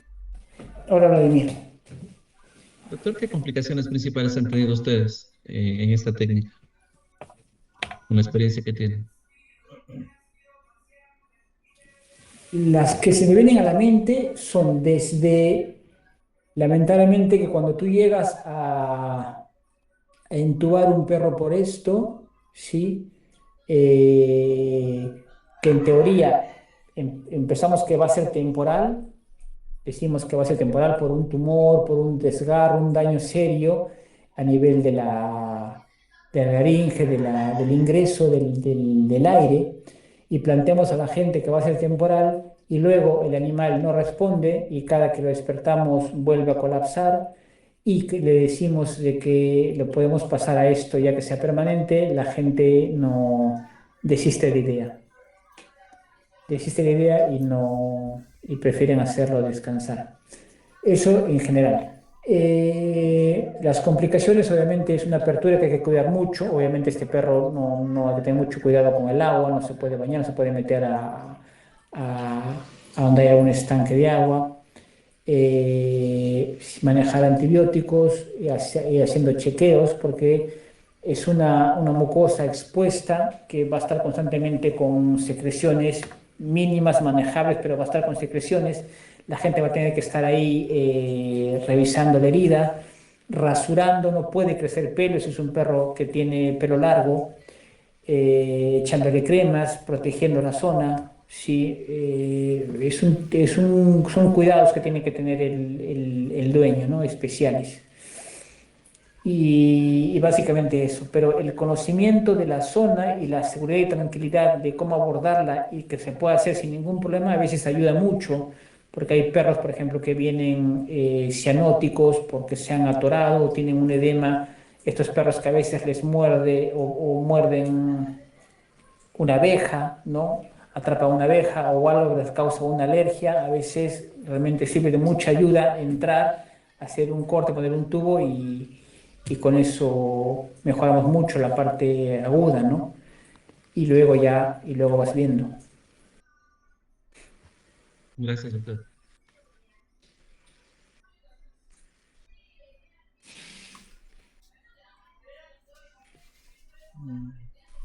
¿Algún otro comentario?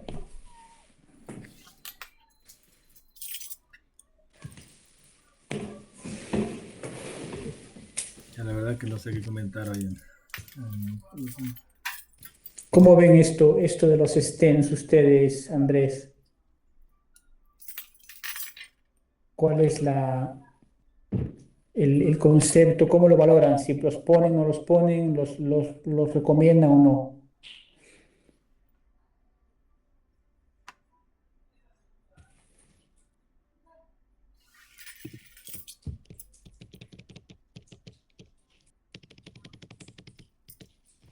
Bueno, parece que Andrés salió un rato.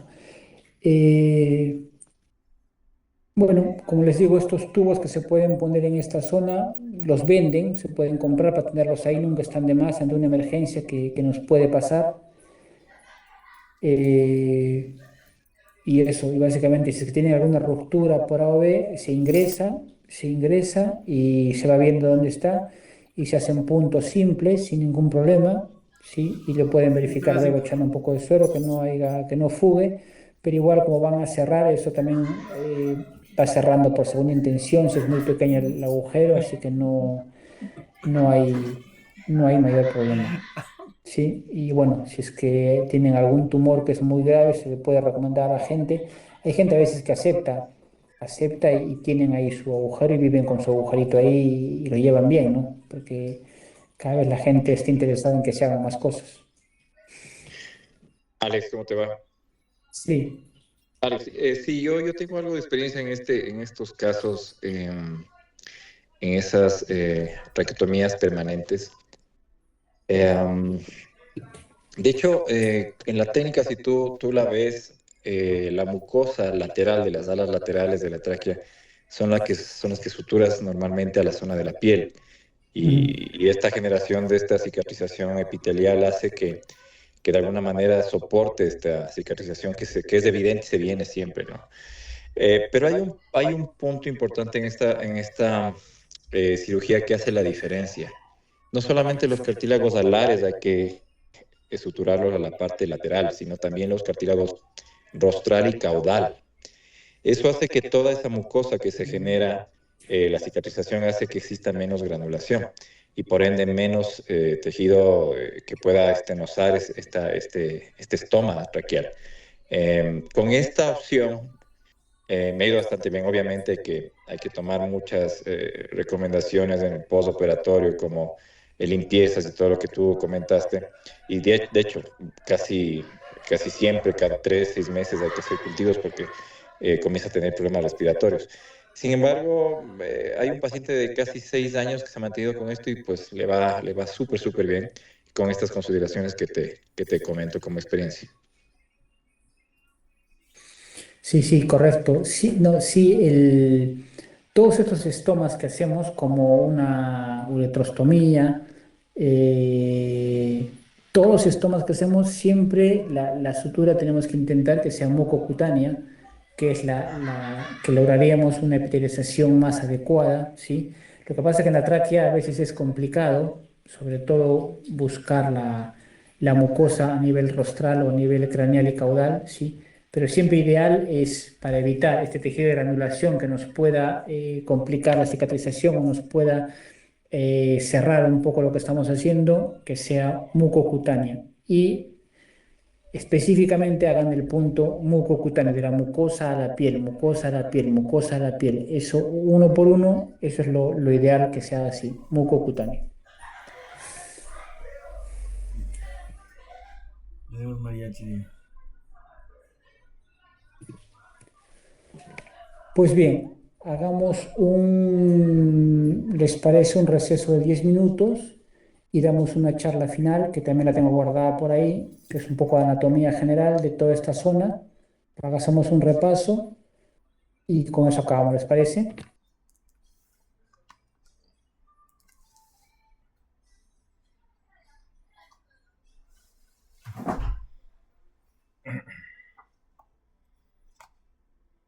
Dice.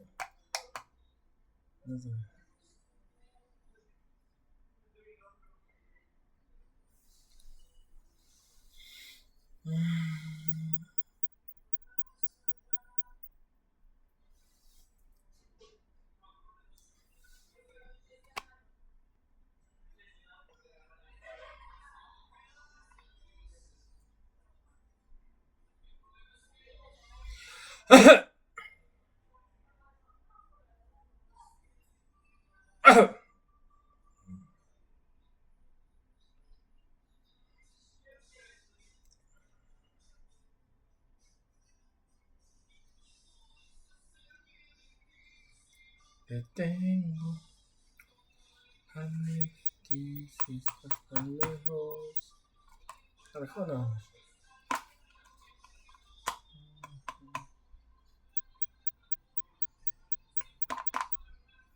Creo que no. Sigues teniendo las clases. De ti si estás te tengo, cómo alejarme de ti si estás tan lejos. Lo que nunca tuve.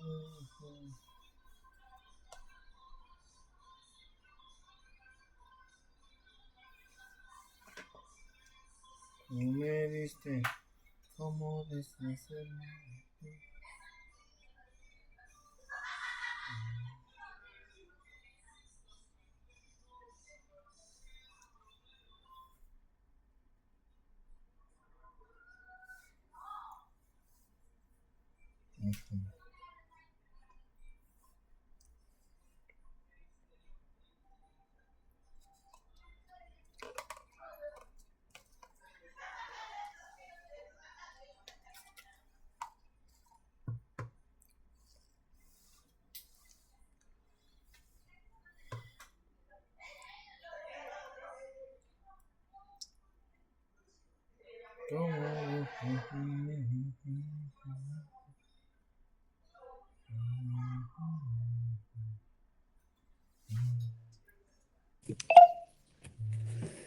Bien, continuamos.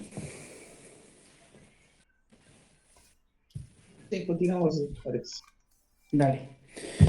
Bueno, ahora vamos a ver un poco de todo. Nos va a servir para un recuerdo de lo anterior y sobre todo para un inicio de lo de mañana, que es la odontocirugía. Y también, obviamente, lo del conducto auditivo.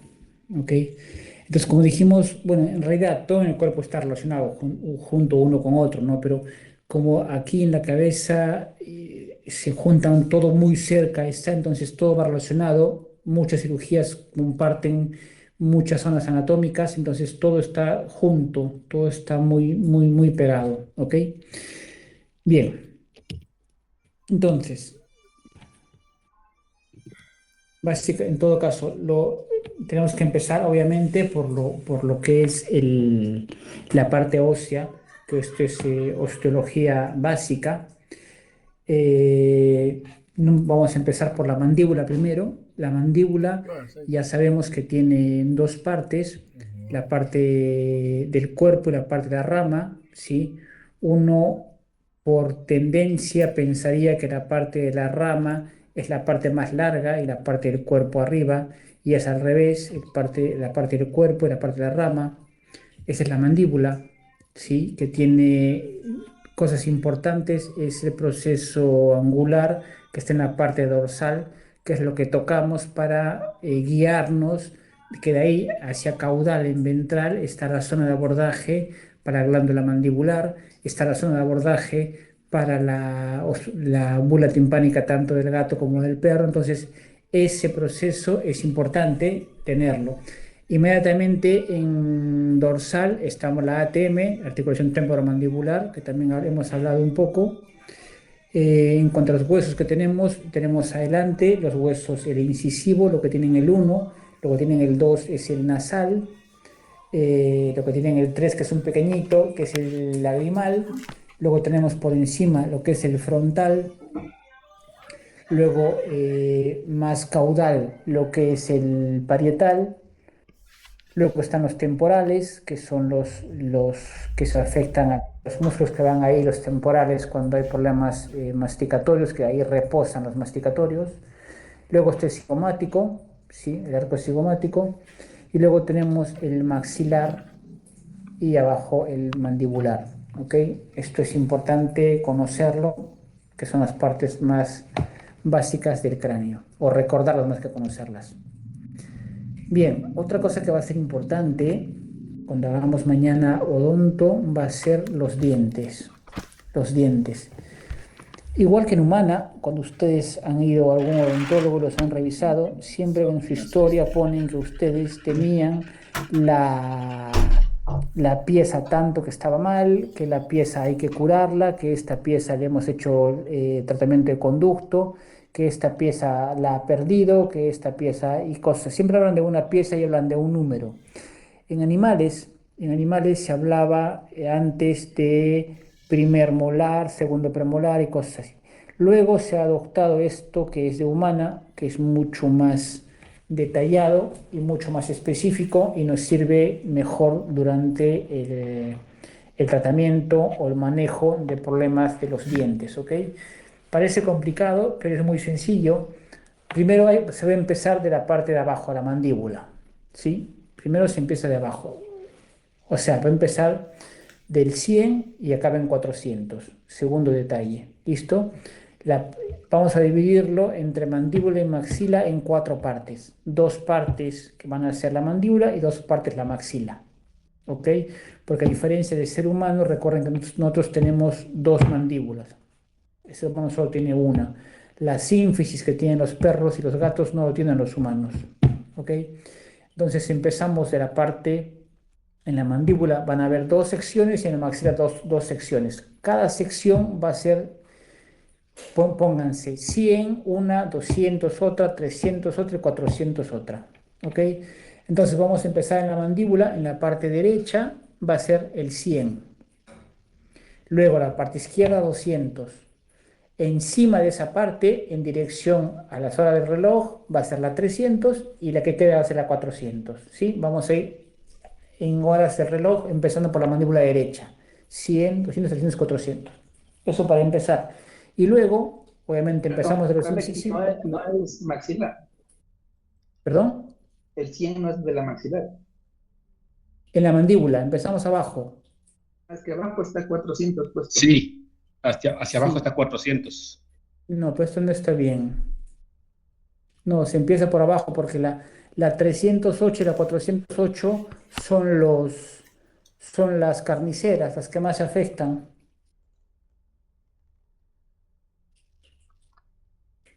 Sí, Porque no. en el gráfico se ve que aquí en Sí, el sí, right sí. upper, sí es el Pero maxilar y abajo es la mandíbula. Sí, sí, pero dame un segundo. Salvo que alguien me lo pueda confirmar, pero no, yo esto lo manejo mucho pero me puedo equivocar, ¿eh? Sí está bien, Doc. O sea, sí está bien el diagrama de la foto que nos Debería, ¿no? indica. Ajá. Empezamos por la Entonces, maxila entonces. sí, porque el 100 sería maxilar. Ajá. El 100 es maxilar Bueno, está bien. Derecho. Ujú. Está bien. derecho, Y ajá. El 201 200 sería es maxilar maxilar izquierdo. izquierdo. Ujú. Lo mismo entonces. Y lo mismo, pero comenzamos arriba, ya no abajo. Ujú. Y de ahí se ¿Ok? comienza con formas de manecillas del reloj. 100, 200, Exacto, 300, 400. exacto. Pero desde arriba, desde la derecha Muy arriba. bien.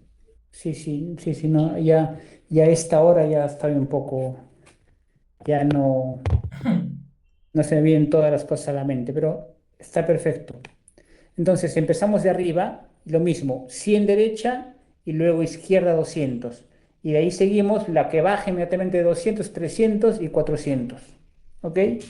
Y empezamos de los incisivos, comenzamos con 101, no hay 100, 101, 102, 103, 104, 105, 106, hasta 110 en la parte de arriba y en la parte de abajo hasta 311 o 411. Las piezas que tenemos que acordarnos mucho, las más comunes son la 104,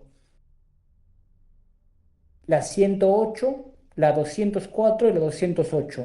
¿Por qué? Porque corresponden a los caninos, que son los que más se afectan, los que causan problemas, y los premolares principales, que son las muelas masticatorias, los que le decimos las carniceras, que es el 108 y 208. ¿Ok? En el gato va a ser lo mismo, pero a diferencia que le van a faltar varias piezas, a diferencia del perro. ¿Ok? Pero es una forma de guiarnos, ¿sí? Sobre todo cuando hacemos extracciones por fístulas oronasales, tenemos que revisar, ¿sí? Qué pieza es, qué pieza no es. Y a veces cuando hablamos que hemos extraído una pieza o una pieza se está moviendo o sirve también de mucho cuando hacemos maxilectomías o resecciones mandibulares, ¿sí? Hasta qué pieza hemos hecho nuestra incisión. O tal neoplasia, tal tumor o tal épulis, ¿sí? Está entre esta pieza y esta pieza. Es una forma muy técnica de hablar y muy adecuada y correcta de hacerlo a nivel profesional. Dentro de lo que es la boca como tal, también hay unas zonas que tenemos que diferenciarlas. Lo más importante, por ejemplo, es todo lo que está entre los dientes y la parte de los labios, es la zona vestibular, ¿sí? Y la parte interna es la parte lingual. Es decir, podemos tener un tumor de que esté en la parte vestibular o está en la parte lingual. La que está hacia afuera, o se puede decir hacia el lateral, es la parte vestibular, y la parte hacia adentro que colinda con la lengua es la parte lingual o palatal, pero más sencillo es lingual, ¿sí? Eso es lo más importante. Luego hay 2, 3 cosas más que eso ya lo veremos mañana de cómo diferenciar otras cosas, pero por lo pronto eso nos sirve. Bueno, luego ya esto lo sabemos, qué cosa es dorsal, qué cosa es ventral y qué cosa es lateral. Muchas veces cuando hacemos problemas de la mandíbula, fracturas sobre todo, o queremos ver lesiones, cuando queremos ver las bulas timpánicas también, si están timpanizadas, si están neumatizadas o no, si es que queremos ver las fracturas, queremos ver las AT, posiciones lateralizadas y con la mandíbula abierta. Aquí tenemos el músculo platisma, que tanto hemos hablado en las cirugías que hemos hecho, tanto a los glándulas salivales como a la laringe, como al ingreso que vamos a hacer hacia la tráquea, ¿ok? Es el platisma que recubre toda esta zona con diferentes nombres. Inmediatamente por debajo tenemos algunos músculos, ahí vemos la parótida, ahí vemos el macetero, el orbicular. Luego seguimos, vamos a ver el macetero, vamos a ver cómo cruza el macetero el conducto parotidio, que está la glándula parotidia, ahí está el conducto auditivo, ¿sí? Ahí vamos a ver cómo entra también la yugular externa y algunos nervios importantes que están en esta zona. El nervio facial, que es un nervio que tenemos que cuidar mucho cuando hacemos el conducto, es un nervio que tienen que ver bien, en este caso es el 30, ¿sí? Es el 30, que sale de un agujero del cráneo, del estelomastoideo, ¿sí? Que es el nervio a cuidar cuando operamos el conducto que lo vamos a ver mañana. Acá lo vemos mejor el nervio facial por su importancia cuando extraemos el conducto auditivo.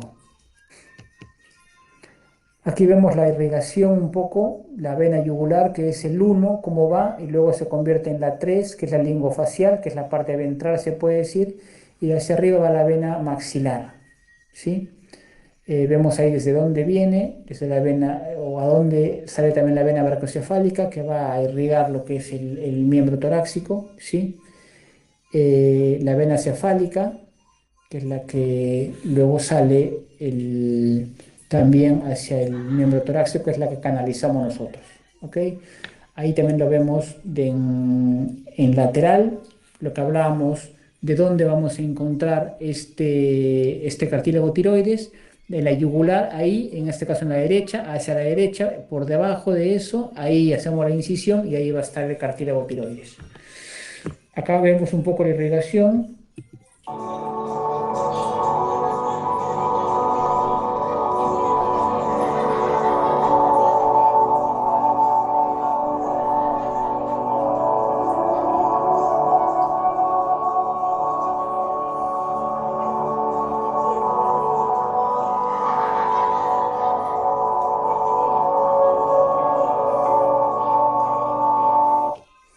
Bien, acá podemos observar el aparato hioideo que tanto hemos hablado, que son ese conjunto de cartílagos, huesitos que vemos ahí debajo del cráneo, que nos ayuda a veces a divisar si es que hay un cuerpo extraño o no, que tiene varios nombres, que nos interesa bastante. Es el que es uno solo, que es el basiloides, que está por debajo, ¿sí?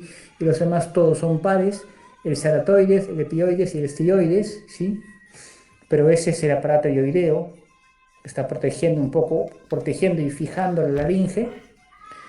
Por debajo ya hemos visto esto. Sí, los músculos, ahí vemos el número 1, que es el que vamos a ver inicialmente, que es el esternoioideo, ¿sí? Por debajo de él está el esternotiroideo y por encima el esternocefálico, que es el 2, que es uno que se apertura. Luego vamos a ver ahí en el 4 el músculo macetero, acá no se ve, pero también debe estar acá el digástrico, que nos importa. En cuanto al conducto auditivo, tenemos algunos nombres específicos, el problema auricular, la escafa, o el que es importante todo esto es el cartílago del trago, sí, porque nos sirve de referencia para sacar el conducto auditivo y también tenemos el antitrago. Acá tenemos el conducto, tanto su zona vertical como su zona horizontal, el oído externo, medio, ¿sí? Las arterias que vienen por esta zona.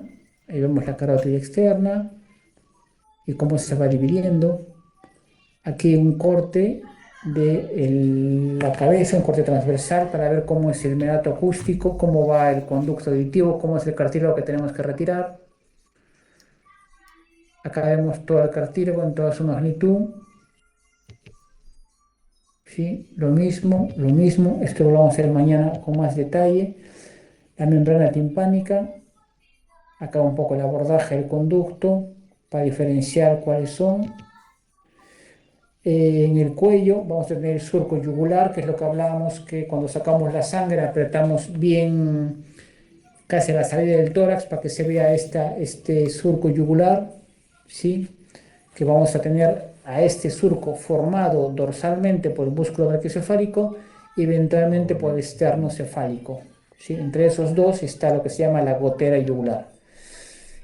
Ahí está la yugular externa, que es muy conocida por nosotros porque sacamos sangre de ahí, y acá tenemos su bifurcación, que se repite en cada momento para que no se nos olvide.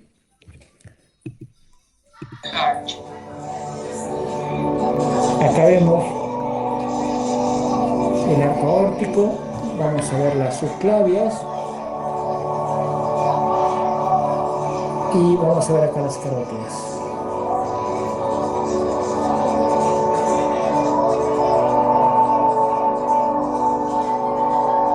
Tanto izquierda como derecha, que está con el paquete carotidio, que comparten sitio con la yugular interna, con el vago.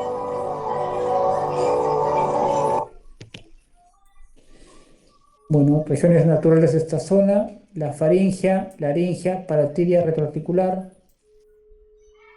dorsal al cuello, lateral y ventral, que cosa encontramos ahí, la vena yugular externa, las zonas que encontramos en el cuello. Aquí vamos a encontrar, estamos aflorando lo que es la carótida, tenemos la vena yugular, la arteria carótida, el tronco lingofacial, la vena maxilar, el arco hioide. El arco hioide es esto que está justo en el cuello de la pinza más hacia la derecha, que es una anastomosis de dos vasos que forman un arco hioides, y por detrás de eso está también los cartílagos hioides con el basilioides que dijimos, y ahí se insertan el músculo estiloioides. Aquí lo mismo, aquí con más detalle, ¿sí? Estos son preparados que se hacen con silicona por dentro de color.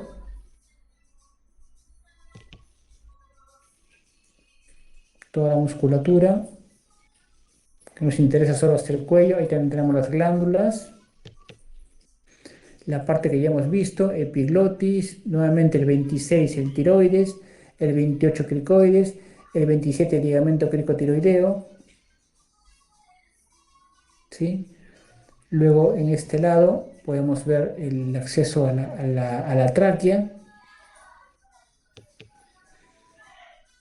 los cartílagos hioides, los músculos, ¿sí?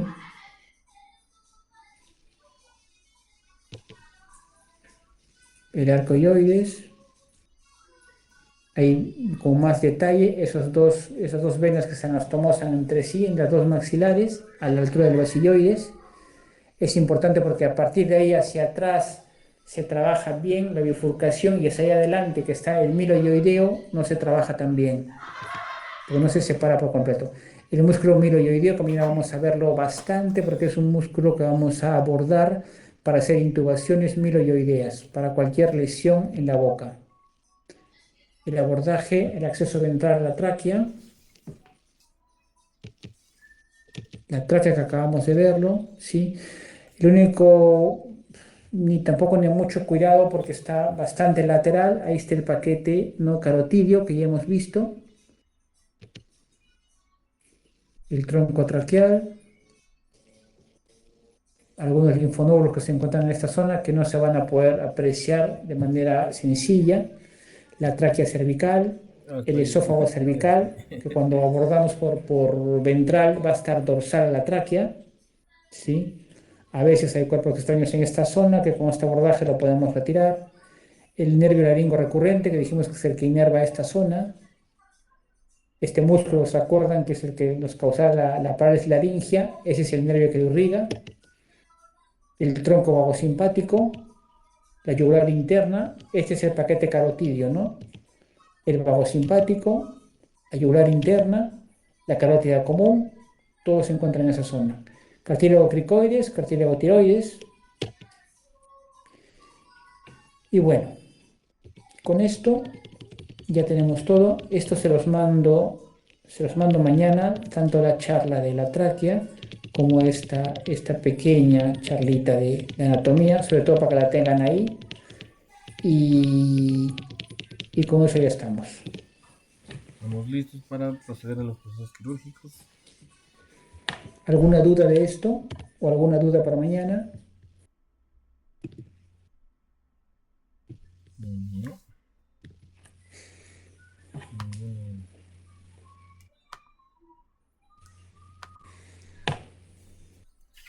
¿Pudieron hacer pronto los grupos de prácticas o ya todavía no? Sí, ya está definido el grupo, ya. O sea, nos dividimos básicamente en 2 días de prácticas. Un día va a ir la mitad del curso, que son 14, y la otra día, que es domingo, va a ir la otra mitad. Y dentro de los que vamos, los 14 nos dividimos ahí en 4 grupos, en subgrupos, pero ya es como que más fácil ahí. Lo primero es definir si era sábado o domingo quién iba. Entonces, Ok. no hay tanto problema. Sí, básicamente lo que solicité, porque esto no amerita más, es equipo general, ¿no? Algún Penrose, algunas sondas, y para lo que es dental, sí, de repente ahí tú nos puedes ayudar consiguiendo metacrilato. Si es transparente, mejor. Algunos bajalenguas para poder aplicarlo, algunos pequeños depósitos para preparar el metacrilato, pequeñitos, para que Como los no de gastar. vidrio. Los de vidrio, correcto, de odontología. Si tenemos, sería ideal un equipo de odontología, esos equipos portátiles. Si es que no, Mi lo que papá más nos... tiene uno, pero es bien viejito. Es bien viejito. Lo que te puedo ofrecer es que yo tengo un Cavitron y tengo este tipo de Dremel que para la práctica no sería problema porque es de cadáveres, ¿no? Sí, sí, pero en todo caso lo que sí haría falta sería secadoras de pelo, un par de secadoras de pelo. Cadáveres Eso para el sí, perro, de o el pelo. restaurante. No, de pelo de nosotros, de humano. No, pero me refiero que es para sacarle al paciente o No, para... no, para secar el acrílico. Ah, ok. Para secar bien vamos a hacer vamos a echar ácido fosfórico a los dientes, vamos a secarlos bien y vamos a echar acrílico Mm, para eso. ya. Doc, en la lista decía también elevadores de periostio o son los elevadores de odontología. De odontología. Son Ok. de periósteo, pero de odontología, que son bien, bien pequeños, sí. Sí, con eso ya estamos. Sí, igual cualquier duda me lo hacen saber mañana, si es que algo de los instrumentos no saben. Y La duda que yo tenía era en cuanto a lo que te acuerdas que nos comentabas que iba a haber un trabajo individual y en grupo o algo así. Es que sí, tienes más o menos para que nos envíes y ver con tiempo para ir organizando. dale. Te los paso mañana o a más tardar el lunes. Sí, sí, no ¿Puede hay ser? lío. Para estar pendiente nada más, ¿no? Para Sí, sí, sí, ajustar. lo entiendo perfectamente. Sí. Pues bueno, igual mañana haremos un repaso rápido de esto, rápido, de la charla de hoy. Si queda alguna duda, porque siempre quedan dudas, me la hacen saber o se han puesto a revisar algo, me la hacen saber. Y bueno, creo que hasta ahí estamos, ¿no? Por hoy. Sí, ya descansa, ya es madrugada donde estoy. Sí, sí. Bueno, chicos, ha sido un placer nuevamente compartir con 8, 9, 10, ustedes. 11, 12, Siempre 1, 2 de la aprendemos mañana. todos en conjunto. Y mañana nuevamente empezamos a las 11. Vamos a hacer conducto auditivo y vamos a 3. hacer un poco de odontocirugía y un repaso de lo que quieran de esta parte. Vale, ¿Listo? vale. Que tengan buenas noches. Buenas Buenas noches. noches, 2 de la mañana. Gracias, Gracias. buenas noches, Chao. A descansa. ustedes.